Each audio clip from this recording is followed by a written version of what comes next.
ಕಾಂಗ್ರೆಸ್ ಬೆನ್ನಲ್ಲೇ ಬಿಜೆಪಿ ರಂಗೇರಿದ ರಾಜಕೀಯ ರಾಜ್ಯಸಭೆ ಅಭ್ಯರ್ಥಿ ಆಯ್ಕೆ ಕಸರತ್ತು ಆರಂಭಿಸಿದೆ ಕೇಸರಿ ಪಡೆ. ನೋಡಿ, ಪ್ರಮುಖವಾಗಿ ಒಂದು ಕಡೆ ಅಭ್ಯರ್ಥಿಗಳ ಅಂತಿಮಗೊಳಿಸುವುದಕ್ಕೆ ದೆಹಲಿಗೆ ತೆರಳಿದ್ದಾರೆ ವಿಜಯೇಂದ್ರ ಅವರು. ಬಿಜೆಪಿಯಲ್ಲೂ ಕೂಡ ಈಗ ರಾಜಕೀಯ ರಂಗೇರಿದೆ. ಒಂದು ಕಡೆ 2 ಸ್ಥಾನಗಳ ಆಕಾಂಕ್ಷಿಗಳ ಪಟ್ಟಿಯನ್ನು ಹೊತ್ತು ವಿಜಯೇಂದ್ರ ಅವರು ತೆರಳಿದ್ದಾರೆ. ಮೈತ್ರಿಕೂಟ ಜೆಡಿಎಸ್ನಿಂದ ಎಚ್ ಡಿ ದೇವೇಗೌಡರು ಆಕಾಂಕ್ಷಿಯಾಗಿರುವಂತದ್ದು.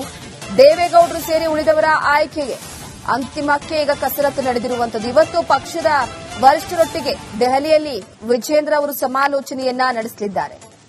ರಾಜ್ಯಸಭೆಯ ರಣಕಣ ಈಗ ರಂಗೇರಿರುವಂತದ್ದು. ಅಭ್ಯರ್ಥಿಗಳ ಆಯ್ಕೆಯ ವಿಚಾರಕ್ಕೆ ಸಂಬಂಧಪಟ್ಟಂತೆ ಒಂದಷ್ಟು ಪಟ್ಟಿಯನ್ನ ತೆಗೆದುಕೊಂಡು ರಾಜ್ಯಾಧ್ಯಕ್ಷ ವಿಜಯೇಂದ್ರ ಅವರು ದೆಹಲಿಗೆ ತೆರಳುತ್ತಾ ಇದ್ದಾರೆ ಪಕ್ಷದ ವರಿಷ್ಠರೊಟ್ಟಿಗೆ ಮಾತುಕತೆಯನ್ನ ನಡೆಸೋದಕ್ಕೆ.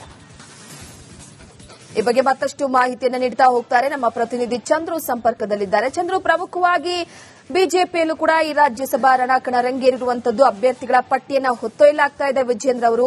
ದೇವೇಗೌಡರ ಹೆಸರು ಜೊತೆಗೆ ಯಾರೆಲ್ಲ ಹೆಸರು ತಳಕು ಹಾಕೊಂಡಿದೆ ಈ ಬಗ್ಗೆ ಮಾಹಿತಿ ಕೊಡೋದಾದ್ರೆ. ಖಂಡಿತವಾಗ್ಲು ಈಗಾಗಲೇ ಬಿಜೆಪಿ ರಾಜ್ಯಾಧ್ಯಕ್ಷ ವಿಜಯೇಂದ್ರ ಅವರು ದೆಹಲಿಗೆ ತೆರಳಿರ್ತಕ್ಕಂಥದ್ದು. ಬಹಳ ಪ್ರಮುಖವಾಗಿ ನೋಡೋದಾದ್ರೆ ಇದೇ 8ನೇ ತಾರೀಕು ಅಂದ್ರೆ ಜೂನ್ 8ನೇ ತಾರೀಕು ರಾಜ್ಯಸಭೆ ಮತ್ತು ವಿಧಾನ ಪರಿಷತ್ ಎರಡಕ್ಕೂ ಕೂಡ ಸಂಬಂಧಪಟ್ಟಂತೆ ನಾಮಪತ್ರ ಸಲ್ಲಿಸೋದಕ್ಕೆ ಕೊನೆಯ ದಿನವಾಗಿರ್ತಕ್ಕಂಥದ್ದು. ಹೀಗಾಗಿ ಯಾರನ್ನ ಅಭ್ಯರ್ಥಿಯನ್ನಾಗಿ ಮಾಡಬೇಕು ಅನ್ನೋದ್ರ ಬಗ್ಗೆ ಅಂತಿಮವಾಗಿ ಫೈನಲ್ ಮಾಡೋದಕ್ಕೆ ಈಗ ತೆರಳಿರ್ತಕ್ಕಂಥದ್ದು. ಇವತ್ತು ಬಹುತೇಕ ದೆಹಲಿಯಲ್ಲಿ ಹೈಕಮಾಂಡ್ ಭೇಟಿ ಮಾಡಿ ಅಭ್ಯರ್ಥಿಗಳ ಹೆಸರನ್ನ ಫೈನಲ್ ಮಾಡುವಂತ ಒಂದು ಕಸರತ್ತಿಗೆ ಮುಂದಾಗ್ತಾ ಇರ್ತಕ್ಕಂಥದ್ದು. ಯಾಕಂತಂದ್ರೆ ಉಳಿದಿರ್ತಕ್ಕಂಥದ್ದು ಕೇವಲ 8 ದಿನ ಮಾತ್ರ. 8 ದಿನದ ಒಳಗಾಗಿ ಯಾರನ್ನ ಇರ್ತಕ್ಕಂಥ ಗೊಂದಲ, ಯಾಕಂತಂದ್ರೆ ರಾಜ್ಯಸಭೆಗೆ ಸಂಬಂಧಪಟ್ಟಂತೆ ದೇವೇಗೌಡರ ಹೆಸರನ್ನ ಆಯ್ಕೆ ಮಾಡೋದಾದ್ರೆ ಹೈಕಮಾಂಡೇ ತೀರ್ಮಾನ ಮಾಡ್ಲಿ ಅನ್ನುವಂಥದ್ದು. ಜೊತೆಗೆ ಈಗಾಗಲೇ ರಾಜ್ಯ ಬಿಜೆಪಿಯ ನಾಯಕರು ಒಂದಷ್ಟು ಹೆಸರನ್ನು ಕೂಡ ಸೂಚಿಸಿದ್ರು. ಆದ್ರೆ ಈಗ ಎನ್ಡಿಎ ಮೈತ್ರಿಕೂಟದಲ್ಲಿ ಜೆಡಿಎಸ್ ಸೇರಿರೋದ್ರಿಂದ ಯಾರನ್ನ ಅಂತಿಮವಾಗಿ ಆಯ್ಕೆ ಮಾಡಬೇಕು ಅನ್ನೋಂಥದ್ದು ಬಗ್ಗೆ ಹೈಕಮಾಂಡ್ ತೀರ್ಮಾನ ಮಾಡ್ಲಿ ಅನ್ನೋಂಥದ್ದಕ್ಕೆ ಆಗಿ ಹೈಕಮಾಂಡ್ಗೆ ಮನವಿ ಮಾಡ್ಲಿಕ್ಕೆ ತೆರಳಿರ್ತಕ್ಕಂಥದ್ದು. ಇನ್ನ ವಿಧಾನ ಪರಿಷತ್ ಚುನಾವಣೆ ಕೂಡ ನಡೀತಾ ಇರೋದು. 7 ಸೀಟ್ಗಳ ಪೈಕಿ 2 ಬಿಜೆಪಿಗೆ ಅಧಿಕೃತವಾಗಿ ಸಿಗುತ್ತೆ. ಹೆಚ್ಚುವರಿ ಮತಗಳನ್ನ ಜೆಡಿಎಸ್ಗೆ ಕೊಟ್ಟಿದ್ದಾದ್ರೆ 3 ಸ್ಥಾನಗಳು ಲಭ್ಯವಾಗುತ್ತೆ. ಸೊ ಹೀಗಾಗಿ ಎನ್ಡಿಎಗೆ 3 ಸ್ಥಾನ ಲಭ್ಯವಾಗೋದ್ರಿಂದ ಸಾಕಷ್ಟು ಆಕಾಂಕ್ಷಿಗಳು ಬಿಜೆಪಿಯಲ್ಲಿ ಇರ್ತಕ್ಕಂಥದ್ದು. ಆದ್ರೆ ಈಗಾಗಲೇ ಕೋರ್ ಕಮಿಟಿ ಸಭೆಯಲ್ಲಿ ಮರು ಆಯ್ಕೆ ಬೇಡ ಅನ್ನೋದು, ಅಂದ್ರೆ ಯಾರೆಲ್ಲ ಈ ಜೂನ್ ತಿಂಗಳಲ್ಲಿ ರಿಟೈರ್ಡ್ ಆಗ್ತಾ ಇದ್ದಾರೆ ಅವ್ರಿಗೆ ಮರು ಆಯ್ಕೆ ಬೇಡ ಅನ್ನುವಂತ ತೀರ್ಮಾನಕ್ಕೆ ಬಂದಿದ್ದಾರೆ. ಸೊ ಹೀಗಾಗಿ ಹೊಸದಾಗಿ ಒಂದಷ್ಟು ಹೆಸರುಗಳು ಕೂಡ ಬಂದಿರೋದ್ರಿಂದ ಯಾರನ್ನ ಅಂತಿಮವಾಗಿ ಆಯ್ಕೆ ಮಾಡಬೇಕು ಅನ್ನೋಂಥದ್ದು ಬಗ್ಗೆ ಕೂಡ ಚರ್ಚೆಯನ್ನ ಮಾಡ್ಲಿಕ್ಕಂತದ್ದು. ರೂಪ. ಓಕೆ ಚಂದ್ರು, ಧನ್ಯವಾದಗಳು ನಿಮ್ಮೆಲ್ಲ ಮಾಹಿತಿಗಾಗಿ.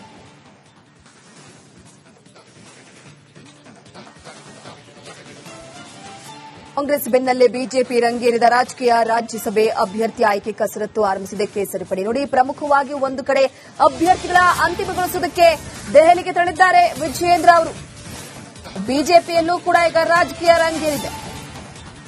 ಒಂದು ಕಡೆ 2 ಸ್ಥಾನಗಳ ಆಕಾಂಕ್ಷಿಗಳ ಪಟ್ಟಿಯನ್ನು ಹೊತ್ತು ವಿಜಯೇಂದ್ರ ಅವರು ತೆರಳಿದ್ದಾರೆ. ಮೈತ್ರಿಕೂಟ ಜೆಡಿಎಸ್ನಿಂದ ಎಚ್ ಡಿ ದೇವೇಗೌಡರು ಆಕಾಂಕ್ಷಿಯಾಗಿರುವಂತದ್ದು. ದೇವೇಗೌಡರು ಸೇರಿ ಉಳಿದವರ ಆಯ್ಕೆಗೆ ಅಂತಿಮಕ್ಕೆ ಈಗ ಕಸರತ್ತು ನಡೆದಿರುವಂತದ್ದು. ಇವತ್ತು ಪಕ್ಷದ ವರಿಷ್ಠರೊಟ್ಟಿಗೆ ದೆಹಲಿಯಲ್ಲಿ ವಿಜಯೇಂದ್ರ ಅವರು ಸಮಾಲೋಚನೆಯನ್ನ ನಡೆಸಲಿದ್ದಾರೆ.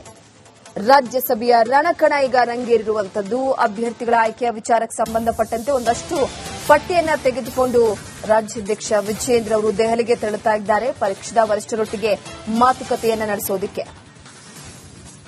ಈ ಬಗ್ಗೆ ಮತ್ತಷ್ಟು ಮಾಹಿತಿಯನ್ನು ನೀಡುತ್ತಾ ಹೋಗ್ತಾರೆ ನಮ್ಮ ಪ್ರತಿನಿಧಿ ಚಂದ್ರು ಸಂಪರ್ಕದಲ್ಲಿದ್ದಾರೆ. ಚಂದ್ರು, ಪ್ರಮುಖವಾಗಿ ಬಿಜೆಪಿಯಲ್ಲೂ ಕೂಡ ಈ ರಾಜ್ಯಸಭಾ ರಣಕಣ ರಂಗೇರಿರುವಂತದ್ದು. ಅಭ್ಯರ್ಥಿಗಳ ಪಟ್ಟಿಯನ್ನ ಹೊತ್ತೊಯ್ಯಲಾಗ್ತಾ ಇದೆ ವಿಜಯೇಂದ್ರ ಅವರು. ದೇವೇಗೌಡರ ಹೆಸರು ಜೊತೆಗೆ ಯಾರೆಲ್ಲ ಹೆಸರು ತಳಕು ಹಾಕೊಂಡಿದೆ ಈ ಬಗ್ಗೆ ಮಾಹಿತಿ ಕೊಡೋದಾದ್ರೆ. ಖಂಡಿತವಾಗ್ಲು ಈಗಾಗಲೇ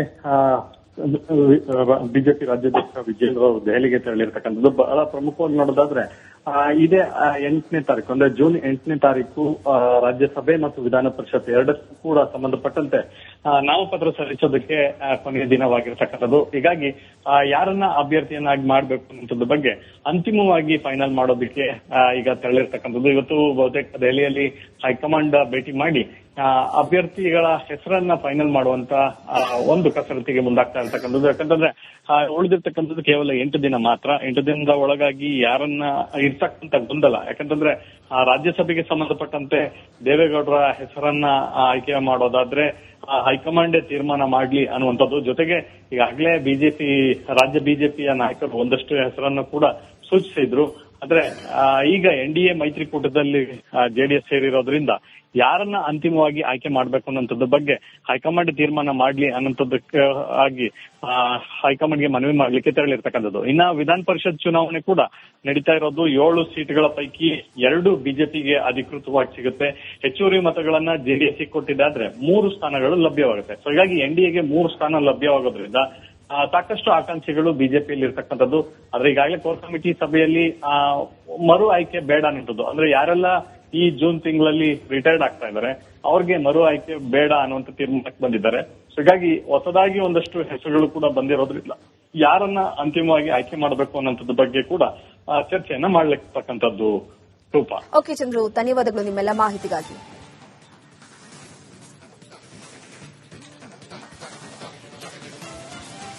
ಕಾಂಗ್ರೆಸ್ ಬೆನ್ನಲ್ಲೇ ಬಿಜೆಪಿ ರಂಗೇರಿದ ರಾಜಕೀಯ. ರಾಜ್ಯಸಭೆ ಅಭ್ಯರ್ಥಿ ಆಯ್ಕೆ ಕಸರತ್ತು ಆರಂಭಿಸಿದೆ ಕೇಸರಿ ಪಡೆ. ನೋಡಿ, ಪ್ರಮುಖವಾಗಿ ಒಂದು ಕಡೆ ಅಭ್ಯರ್ಥಿಗಳ ಅಂತಿಮಗೊಳಿಸುವುದಕ್ಕೆ ದೆಹಲಿಗೆ ತೆರಳಿದ್ದಾರೆ ವಿಜಯೇಂದ್ರ ಅವರು. ಬಿಜೆಪಿಯಲ್ಲೂ ಕೂಡ ಈಗ ರಾಜಕೀಯ ರಂಗೇರಿದೆ. ಒಂದು ಕಡೆ 2 ಸ್ಥಾನಗಳ ಆಕಾಂಕ್ಷಿಗಳ ಪಟ್ಟಿಯನ್ನು ಹೊತ್ತು ವಿಜಯೇಂದ್ರ ಅವರು ತೆರಳಿದ್ದಾರೆ. ಮೈತ್ರಿಕೂಟ ಜೆಡಿಎಸ್ನಿಂದ ಎಚ್ ಡಿ ದೇವೇಗೌಡರು ಆಕಾಂಕ್ಷಿಯಾಗಿರುವಂತದ್ದು.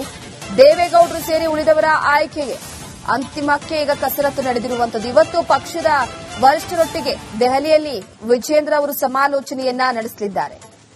ರಾಜ್ಯಸಭೆಯ ರಣಕಣ ಈಗ ರಂಗೇರಿರುವಂತದ್ದು. ಅಭ್ಯರ್ಥಿಗಳ ಆಯ್ಕೆಯ ವಿಚಾರಕ್ಕೆ ಸಂಬಂಧಪಟ್ಟಂತೆ ಒಂದಷ್ಟು ಪಟ್ಟಿಯನ್ನ ತೆಗೆದುಕೊಂಡು ರಾಜ್ಯಾಧ್ಯಕ್ಷ ವಿಜಯೇಂದ್ರ ಅವರು ದೆಹಲಿಗೆ ತೆರಳುತ್ತಾ ಇದ್ದಾರೆ ಪಕ್ಷದ ವರಿಷ್ಠರೊಟ್ಟಿಗೆ ಮಾತುಕತೆಯನ್ನ ನಡೆಸೋದಕ್ಕೆ.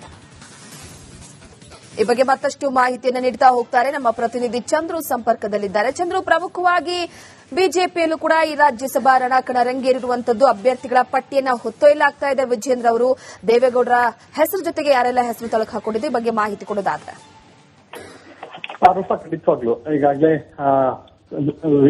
ಬಿಜೆಪಿ ರಾಜ್ಯಾಧ್ಯಕ್ಷ ವಿಜಯೇಂದ್ರ ಅವರು ದೆಹಲಿಗೆ ತೆರಳಿರ್ತಕ್ಕಂಥದ್ದು. ಬಹಳ ಪ್ರಮುಖವಾಗಿ ನೋಡೋದಾದ್ರೆ ಇದೇ 8ನೇ ತಾರೀಕು ಅಂದ್ರೆ ಜೂನ್ 8ನೇ ತಾರೀಕು ರಾಜ್ಯಸಭೆ ಮತ್ತು ವಿಧಾನ ಪರಿಷತ್ ಎರಡಕ್ಕೂ ಕೂಡ ಸಂಬಂಧಪಟ್ಟಂತೆ ನಾಮಪತ್ರ ಸಲ್ಲಿಸೋದಕ್ಕೆ ಕೊನೆಯ ದಿನವಾಗಿರ್ತಕ್ಕಂಥದ್ದು. ಹೀಗಾಗಿ ಯಾರನ್ನ ಅಭ್ಯರ್ಥಿಯನ್ನಾಗಿ ಮಾಡಬೇಕು ಅನ್ನೋದ್ರ ಬಗ್ಗೆ ಅಂತಿಮವಾಗಿ ಫೈನಲ್ ಮಾಡೋದಕ್ಕೆ ಈಗ ತೆರಳಿರ್ತಕ್ಕಂಥದ್ದು. ಇವತ್ತು ಬಹುತೇಕ ದೆಹಲಿಯಲ್ಲಿ ಹೈಕಮಾಂಡ್ ಭೇಟಿ ಮಾಡಿ ಅಭ್ಯರ್ಥಿಗಳ ಹೆಸರನ್ನ ಫೈನಲ್ ಮಾಡುವಂತ ಒಂದು ಕಸರತ್ತಿಗೆ ಮುಂದಾಗ್ತಾ ಇರ್ತಕ್ಕಂಥದ್ದು. ಯಾಕಂತಂದ್ರೆ ಉಳಿದಿರ್ತಕ್ಕಂಥದ್ದು ಕೇವಲ 8 ದಿನ ಮಾತ್ರ. 8 ದಿನದ ಒಳಗಾಗಿ ಯಾರನ್ನ ಇರ್ತಕ್ಕಂಥ ಗೊಂದಲ, ಯಾಕಂತಂದ್ರೆ ರಾಜ್ಯಸಭೆಗೆ ಸಂಬಂಧಪಟ್ಟಂತೆ ದೇವೇಗೌಡರ ಹೆಸರನ್ನ ಆಯ್ಕೆ ಮಾಡೋದಾದ್ರೆ ಹೈಕಮಾಂಡೇ ತೀರ್ಮಾನ ಮಾಡ್ಲಿ ಅನ್ನುವಂಥದ್ದು. ಜೊತೆಗೆ ಈಗಾಗಲೇ ರಾಜ್ಯ ಬಿಜೆಪಿಯ ನಾಯಕರು ಒಂದಷ್ಟು ಹೆಸರನ್ನು ಕೂಡ ಸೂಚಿಸಿದ್ರು.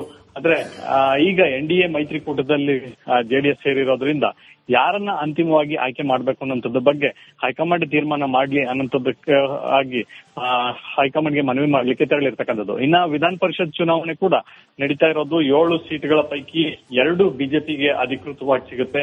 ಹೆಚ್ಚುವರಿ ಮತಗಳನ್ನ JDS ಕೊಟ್ಟಿದ್ದಾದ್ರೆ 3 ಸ್ಥಾನಗಳು ಲಭ್ಯವಾಗುತ್ತೆ. ಸೊ ಹೀಗಾಗಿ NDAಗೆ 3 ಸ್ಥಾನ ಲಭ್ಯವಾಗೋದ್ರಿಂದ ಸಾಕಷ್ಟು ಆಕಾಂಕ್ಷಿಗಳು ಬಿಜೆಪಿಯಲ್ಲಿ ಇರ್ತಕ್ಕಂಥದ್ದು.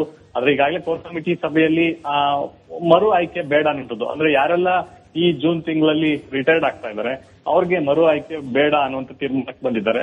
ಹೀಗಾಗಿ ಹೊಸದಾಗಿ ಒಂದಷ್ಟು ಹೆಸರುಗಳು ಕೂಡ ಬಂದಿರೋದ್ರಿಂದ ಯಾರನ್ನ ಅಂತಿಮವಾಗಿ ಆಯ್ಕೆ ಮಾಡಬೇಕು ಅನ್ನೋಂಥದ್ದು ಬಗ್ಗೆ ಕೂಡ ಚರ್ಚೆಯನ್ನ ಮಾಡ್ಲಿಕ್ಕಂತದ್ದು. ರೂಪಾ. ಓಕೆ ಚಂದ್ರು, ಧನ್ಯವಾದಗಳು ನಿಮ್ಮೆಲ್ಲ ಮಾಹಿತಿಗಾಗಿ.